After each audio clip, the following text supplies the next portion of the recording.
विनोद, आप कैसे देख रहे हैं ये? मतलब चेहरा केंद्रित ही पूरा का पूरा चुनाव हो गया या मुद्दे? देखिए 10 साल की जो शासन होता है, एंटी इनकम्बेंसी तो आती है। और मैं भी आजकल बाहर जा रहा हूं, लोगों से मिल रहा हूं, एक अलग से शो कर रहा हूं दिल्ली का चौधरी, और उसमें आम आदमी हर जगह जहां जहां मैं गया हूं वहां की देखिए प्रदूषण, देखिए दिल्ली की सड़कों का हाल, देखिए कूड़ा, गंदे नाले, इन चीजों का भी लगातार जिक्र आ रहा है। तो क्या ये मतलब नाराजगी है पर फिर भी बदलाव नहीं चाहेंगे, या ये आहट गूंज में बदल सकती है? अभी मन बना रहा है दिल्ली का वोटर, अभी हैं 17 दिन वोट डालने में। बीजेपी के पास चेहरा है, लेकिन वोटों को नुकसान करने वाला चेहरा है। राजनिवास में बैठते हैं वो, आप उनकी बात नहीं करते, कोई उनकी बात नहीं करते, वो कहीं आकलन में फिगर ही नहीं करते।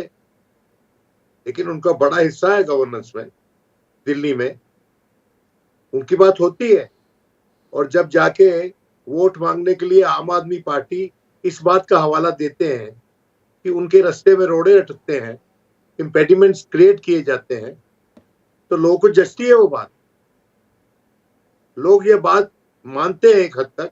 हालांकि ये बात सच है कि अरविंद केजरीवाल की जो पकड़ थी वो कमजोर हुई है।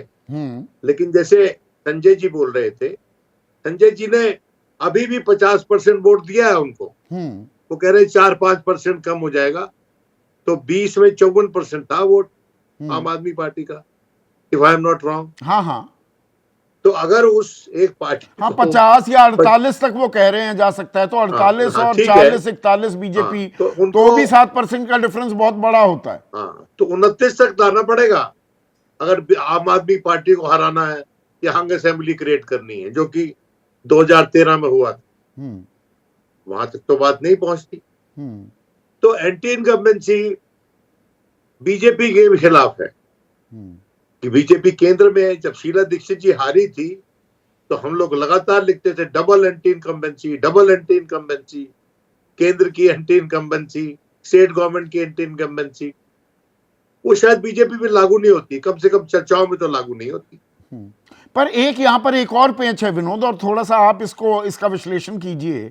देखिए लगातार ये सवाल उठाया जा रहा है अरविंद केजरीवाल को लेकर, और मैंने 2 दिन पहले शो भी किया था। ये तो 2 महीने पहले से उठाना चाहिए था बीजेपी को, अब उन्हें याद आ रहा है कि अरविंद केजरीवाल दरअसल सशर्त जमानत पर हैं बाहर।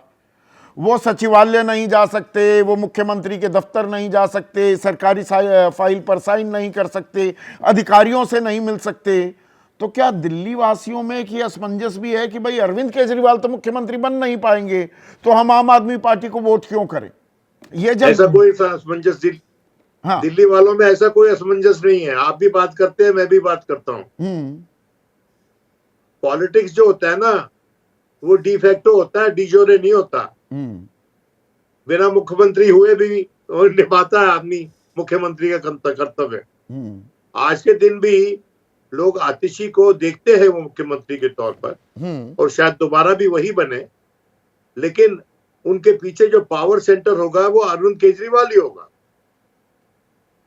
ये सब बात लोग समझते हैं आजकल।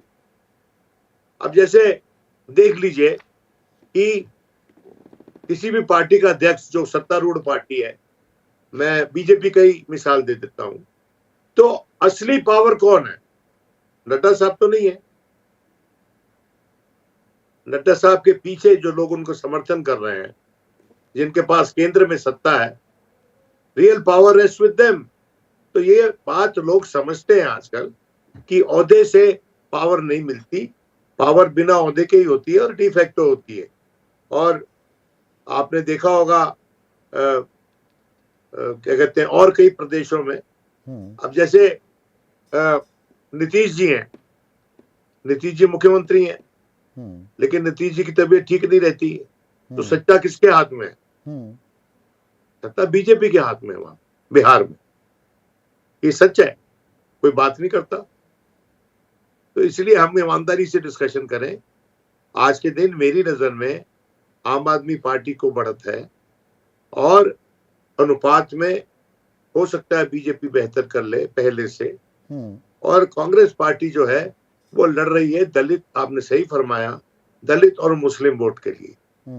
और दलित मुस्लिम वोट में बहुत गुस्सा है अरविंद के लिए। कई कारण है उसके। एक तो अरविंद जो है उनकी जो कैंपेन है उसमें क्लियर एंड प्रेजेंट एक हिंदू बायस है। हाँ, जो देखता है मुसलमान, वो समझता है उसको, लेकिन वो समझता है जब उसको वोट डालता है तो he takes him as a lesser evil compare to the BJP. तो लोग कई तरीके से मन बना के वोट डालते हैं संदीप। खासकर अखिलियतें इस देश में बहुत टैक्टिकली वोट करती हैं। और 2024 के लोकसभा चुनाव के बाद ये बदलाव हमने देखा था, और उस बदलाव के बाद एक सबक भी मिलता रहता है। और हम सब पत्रकार तो हम तो सब सबक लेते रहते हैं। वो दूध का जला छाछ भी फूंक फूंक कर पीता है। तो यहाँ पर विजय देखिए, दलित और मुस्लिम की लामबंदी हुई, बीजेपी को अच्छा खासा नुकसान हुआ। उसी बिना पर हम आकलन ये भी लगा रहे थे कि भाई केक वॉक है हरियाणा, और महाराष्ट्र में भी महाविकास अघाड़ी सरकार बनाएगी, गिवन था। मतलब 235 जीत गई महायुति, 288 में से 235, और लगातार तीसरी बार सरकार बनाकर इतिहास रचा हरियाणा में भी। तो हम बीजेपी की जब बात करते हैं कि भाई वो एडवांटेज जो दिख रहा था 2 महीने पहले, उसको स्लिप कर दिया है, क्या वो स्लिप हुआ भी है, या जो एक साइलेंटली बीजेपी काम करती है और झुग्गी झोपड़ियों में जैसे 250 विस्तारक हमने एक दिन चर्चा भी की थी, जो जून से ही काम पर लगे हुए हैं, कहीं ऐसा तो नहीं कि अंदर खाने काम हो रहा है, वो पूरा जाल बिछ चुका है और हम थोड़े अनभिज्ञ हैं उसे लेकर? देखिए संदीप जी, जो सबसे अनभिज्ञ होता है ना इस पूरे खेल में, वो पत्रकार ही होता है। पॉलिटिकल पार्टीज तो बहुत समझती हैं बातों को, अपनी ज़मीन को और उस सब बात को। ये बिल्कुल ठीक बात है आपकी कि भारतीय जनता पार्टी जो काम कर रही है वो साइलेंटली काम कर रही है अपना। खासतौर से संघ के जो विस्तारकों का आपने जिक्र किया, 250 का, हम लोगों ने पहले भी चर्चा की थी, वो कितना काम कर रही है नहीं कर रही है वो आगे पता पड़ेगा। 2-3 बातें हैं। एक तो ये कि भारतीय जनता पार्टी इस चुनाव में शुरुआत में बहुत आगे थी। मतलब लग रहा था कि ये अरविंद केजरीवाल के खिलाफ का चुनाव है। बिल्कुल बिल्कुल, वो आज नहीं दिख रहा। अब वो कितना स्लिप हुआ है या हम लोग उसको कितना समझ रहे हैं कि नहीं समझ रहे, वो तो अरविंद केजरीवाल के केंद्रित कर दिया। और दूसरा, ये रेवड़ियों के खेल में केजरीवाल मॉडल ऑफ गवर्नेंस, वो मॉडल ही सब कॉपी पेस्ट करते हुए, उसकी नकल करते हुए, उसके पीछे जाते हुए दिख रहे हैं। ये एडवांटेज केजरीवाल की हो गई। केजरीवाल साहब का एडवांटेज है। और हमने उस दिन भी चर्चा की थी जब केजरीवाल साहब ने ऑफेंसिव होते हुए सबसे पहली मीटिंग, जब वो रैली या जो भी प्रोग्राम किया था, उसमें कहा था रेवड़ी पर चर्चा कर लीजिए, रेवड़ी पर चर्चा कर लीजिए। तो वो रेवड़ी पर में क्या बीजेपी फंस गई? अब कल संकल्प पत्र जो आया है उसमें कहने पर मजबूर होना पड़ा बीजेपी को, जो हमलावर थी अरविंद केजरीवाल पर, कि हम सारी कल्याणकारी नीतियां जारी रखेंगे, उनको पारदर्शी बना देंगे, ये वो पीछे थोड़ा सा बस जोड़ दिया, पर कल्याणकारी योजनाएं जारी रखेंगे। तो कल्याणकारी योजनाएं अगर अरविंद कर रहे थे तो फिर सवाल किस बात पे उठा रहे हैं? बिल्कुल ठीक बात है। ये तो मैं इसको ऐसा कहता हूँ कि बिडिंग फॉर वोटर्स हो रहा है अभी। हाँ, यदि संकल्प पत्र बोली लग रही है घोषणा पत्र की कि भाई हाईएस्ट बिडर कौन होगा। हाँ, एक तो वो बड़ी बात है। लेकिन अरविंद केजरीवाल का चेहरा सेंट्रल थीम है इस इलेक्शन का, इसमें कोई शक नहीं है। भारतीय जनता पार्टी के लिए ये सोचना कि अगर वो वहाँ पर अपना कैंडिडेट मतलब सीएम फेस उतार देती तो मुझे लगता है वो कमजोरी होती। अच्छा, क्योंकि दिल्ली में अरविंद केजरीवाल के मुकाबले का नेता न भारतीय जनता पार्टी के पास है न कांग्रेस के पास है। तो वो लड़ाई पर दो वो संभावित चेहरे तो एक तरह से उतारे ही ना। संभावित 3 बार का विधायक, 2 बार का सांसद रमेश बिधूड़ी और परवेश वर्मा, 2 बार के दोनों चीफ मिनिस्टरियल कैंडिडेट के सामने खड़े हैं। उसको इस तरह से भी देखिए ना, दोनों। लेकिन फिर भी भारतीय जनता पार्टी ने उन्हें सीएम का फेस नहीं बनाया, क्योंकि जैसे ही आप फेस बनाएंगे तो वो कंपैरेटिव अरविंद केजरीवाल के मुकाबले में कमजोर दिखेंगे। तो वो उस लड़ाई में नहीं आना चाहती। लेकिन अब हो सकता था कि मुद्दों पर लड़ते आप, मुद्दे तो इस चुनाव में बचे ही नहीं है। अब सबसे पॉजिटिव बात ये होगी कि मुद्दे बचे नहीं है। हमारे दर्शक गाजियाबाद वासी वो कह रहे हैं केजरीवाल की कट्टर ईमानदार वाली छवि टूटी है। फ्री की बोली में बीजेपी और कांग्रेस से कड़ी टक्कर के बाद अब बीजेपी का पलड़ा भारी है। वही मैं कह रहा हूँ कि बिडिंग चल रही है। अब वो तो कितना होगा कि नहीं होगा। अब क्या हुआ कि केजरीवाल साहब का मुकाबला नहीं है भारतीय जनता पार्टी के पास चेहरे के तौर पर, तो मुद्दों पर लड़ सकते थे। मुद्दों पर वो छूट गई है कहीं पीछे उसकी ट्रेन। वो कूड़े, वो सब गंदी नालियां, उनके पोस्टर लगाते, वो कुछ नहीं हो रहा। वो अभी शीश महल भी बीच में वो चला सड़कों गया, के वो पता गड्ढे, नहीं कहाँ हाँ रह वो गया शीश फिर महल भी मुद्दा। नहीं रह गया। तो अब आ गया फ्री बीज पर। फ्री बीज पर मुझे लगता है कि केजरीवाल जी अभी थोड़े हावी हैं, क्योंकि वो एक तो ये वैसा ही है जैसे असली हिंदुत्व होता है।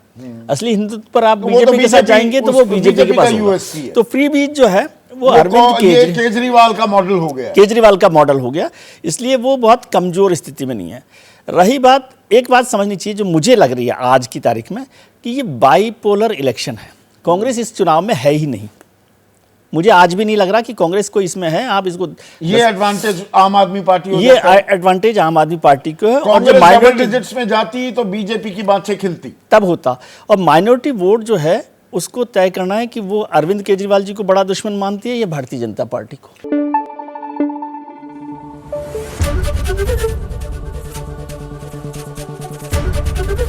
एबीपी न्यूज आपको रखे आगे।